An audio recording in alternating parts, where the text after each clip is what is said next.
How's it going, fellow traders? It's Magic Trader here, and this is the CFTC report that was released on May 1st, 2018. And here's a brief snapshot of the positions that were being held by the bankers. And let's get into gold. All right, so I've always been mentioning that sometimes we can't look at one specific asset and try to figure out what is going to take place. But if you look at multiple assets, then you're able to have a better view of what is playing out. Okay, and I'm mentioning this to you now because I want you to pay attention to what I'm about to point out with gold. Okay, so we know that back here in January, the institutions were holding a lot of long positions. In fact, so much so that they were considered to be aggressive, right? And then we saw them taking profits on those longs and then increasing those longs again and then taking profit. I want you to take a look at this last move from 225,000 to 209,000. Quite a significant drop there. And while that was taking place, look what's been happening over the last 3 weeks. 74.89 to 102,000 positions short. Now, I've been saying I would prefer to see a drop here in gold, because once it gets down to this area, this would be an area that I'd be interested in buying gold. So this is a good indication to me that that might start playing out. Okay, this also reinforces the fact that I believe the US dollar is going to move even higher. So I look at this and I'm liking what I'm seeing. So this is a great indication telling me what should be in play with respect to all the markets. Okay, so we see a big increase in shorts and longs becoming more cooled off. So let's take a look at oil now. What do we see with oil? So this one, the institutions for the last couple weeks have been reducing their long exposure. They are now at 815,000 positions long and not really doing much with their shorts. So, you know, we could see that shorts have been really cooled off. They're not planning, they're not making any moves for any big move to the downside. In fact, what we see is during this candle of consolidation, they're not doing anything in terms of preparing for a big move to the downside, okay, or a big move to the upside for that matter. Instead, we see some profit taking, which we eventually saw move to the downside, but right after we just got that move right back up to the highs. So not much to see here. I told you I'd be interested in getting in long if price was to get down to these areas. Otherwise, I'm not going to be buying now, because buying now would just be, you know, just be asking for trouble. It's like that. It's like what I wrote in the latest report. Okay, I was looking for a good analogy to explain how I feel after a big move has been made in the markets.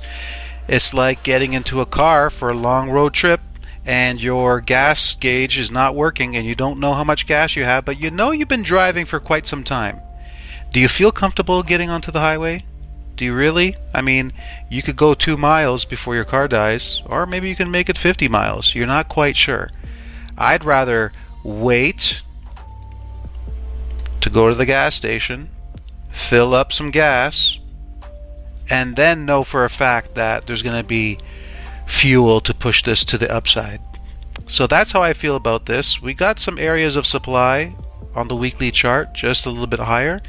So this could just be preparing for another leg to the upside to hit that supply, and then we'll finally see some really big profit taking on longs. And once that happens, I suspect there's going to be some really good opportunities to get in short. But for right now, I'm just watching this because there's really nothing to take any trades off of. Okay, let's look at the US dollar. What do we see with the US dollar? So price rallies up after breaking through the descending trend line, which was a great thing to see. We were expecting it, and we finally got that. And as that price was rallying up, what do we see? The institutions increased longs from 21,000 to 24,000, but they also increased shorts from 23 to 26. So while price is moving up, why are they increasing longs and increasing shorts? My guess is that the reason why they're increasing shorts is because if you add too much long positions all at the same time, it'll cause price to move up too high. But if you're balancing the amount that you're adding long with the amount that you're adding short, then you can maintain price without having to go so high. Now, we do know that price is getting to an area where we are more likely than not going to see price stall and then drop back. And so I think there's a really good chance that we see that about to take place. So we know that demand is down here, okay, because we see the increase in long positions, about 3,000. Price rallies up. And is 3,000 enough to want to take price up to here? Probably not, right? So they're probably going to wait for price to come back down, fill in some more orders, and the fact that they have these shorts on board here, they can start adding more longs even up here, because once they close those shorts down here, it's as if those longs that they opened up here were opened down here. Okay, this is a technique that we see them do all the time, and I suspect that that's exactly what they're doing right now with the US dollar. Okay, so let's go to the Aussie. What do we see? We see longs increase from 49,000 to 63,000, and we also see shorts increasing from 52,000 to 68,000 as price was dropping. So we're coming down into a monthly imbalance, testing a little bit deeper than the first test right here. And we see shorts being added to. So shorts being added to is normal because that's what caused the big price drop. But now we're seeing longs increasing as well. I think there's a very good chance that what's about to take place here on the charts is we're going to see a move to the upside here to this area of weekly supply, and then a further drop. Probably maybe just testing this area here that has yet to be tested, and then a move upwards, or possibly even a break of this area and a move lower. That's very possible to this area of untested demand. So we'll have to wait and see how things play, but I think we're going to see a move up here and then a drop in the coming weeks. All right, let's go to the US CAD. What do we see? We see that the institutions increased longs from 48,000 to 53,000 and about 2,000 positions short. So shorts remain cooled off. Longs becoming a little bit more aggressive again. So what are we expecting in price? This was as this move was coming up here, so an increase in longs would make sense. Why are they adding short? You see, we see the same thing happening on this chart as we do with the US dollar. So what does that tell us? Remember what I was saying on the US dollar? It's most likely telling us that they're ready to get price to drop, to add more longs for a bigger move to the upside. Okay, so you see how what we see here matches with what we see on the US dollar. Okay, a key thing to keep in mind there. All right, so let's take a look at Swiss franc. We see an increase in longs for the last few weeks, up to 48,000, aggressive, and that happens as we had this big green candle breaking through that trend line, and we also see shorts are aggressive. So same thing, right? Adding longs, at the same time adding shorts for a move to the downside, most likely to this area of demand, to continue adding to their long positions, and then a move to the upside. All right, let's go to the euro. What do we see at the euro? So euro, we went from 238 down to 216 and then back up to 221 as price was dropping. So big move here is, look at shorts right there, adding to their shorts from 86,000 to 100,000. That's a pretty significant move upwards, and we haven't seen that for quite some time. So we know that shorts were being added in this area to cause a big drop. That's important because that tells me, unlike oil, if you remember from a few weeks ago, remember we had that weekly area of supply being created, but I could tell by looking at the data that that area of supply was being created by longs being closed out. Well, we can tell that this area here is not by longs being closed out, but by shorts being added. Okay, so now we get that drop, which sets up for a nice move to the upside to fill in some more supply. More short orders for a move to the downside. That's what I see happening. All right, let's go to the next one. We got the pound US dollar, and what do we see? Longs decreasing, so massive profit taking. Okay, so look at this chart here. It's a little bit different than the euro. We don't see shorts being added here. We see profit taking on long positions. 113,000 down to 90, and now 84. So this area of supply, so let's take a look. So that the previous week was that 65 to, yeah, so this area here of supply was created from profit taking on long positions. Now, does that mean that when price gets back up here it's going to be easily removed just like in oil? Not necessarily. Everything is based on context. In one scenario it tells you one thing, in a different scenario it tells you something different. I'd be willing to take a short here when price gets up here. Why?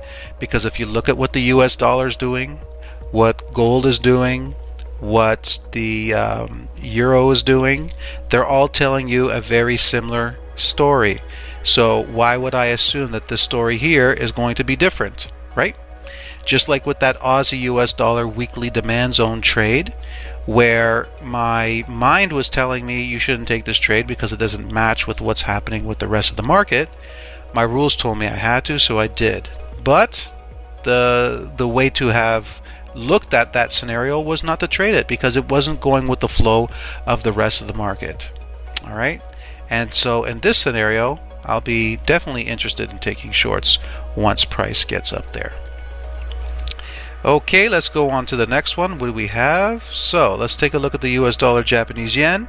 Longs are not budging, sitting at 58, and shorts are still a little bit aggressive, but a small decline from 59 to 57. Still aggressive though.